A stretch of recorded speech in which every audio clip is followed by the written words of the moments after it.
I think Bridges of Madison Country is such a universal story. I think so many of us have had those moments in our life where we've sort of looked at what we have and we ask, what if?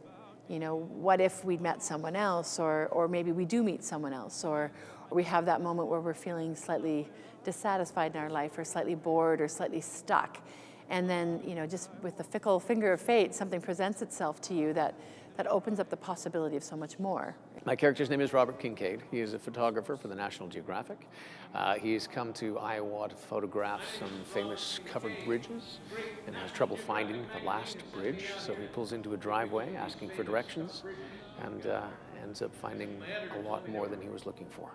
And there's always that kind of that ache, that longing for, you know, the passion of her youth. And so she's got a lot of longing and a hole in her heart. Bud like represents that idea of how your life could be if you just settled and were like okay and didn't choose to take risks and didn't choose to you know, go on an adventure if you just kind of wanted to be content. Especially with the scenes with Paul and Paula playing Francesca and Robert. I went in with a lot of ideas, but I left it very open to what they would find, because I think they had to create their own intimacy.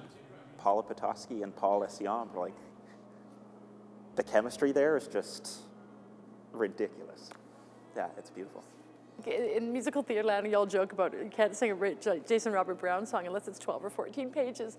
But the thing is, he's so great at creating character, and his songs create such a beautiful narrative. And as an actor, they're so much fun to sing through. It really kind of mashes styles together. They feel like they're colliding. Like you've got this almost operatic, beautiful Italian sound that will then kind of slide into a very bluegrassy sound, into almost a pop folk singer sound. Not that musical theater is wildly different in terms of style to opera, but you know, it's this role seems to bridge that gap a little bit.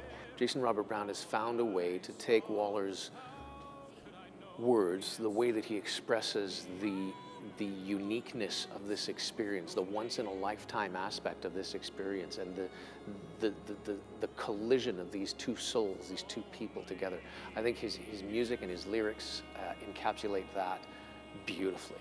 I don't know if I know of a more passionate musical that I have ever been involved with. And even though, you know, it's a really sexy show, let's face it, but to me the music is what takes that to that really amazing level. The show speaks of hope, and it speaks of finding home, and it speaks of finding your place in the world.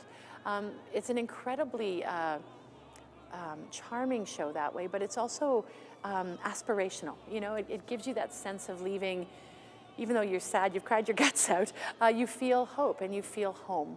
And if anything, that's what the show speaks about. It speaks about what is home and how do you find it. That's why you should come.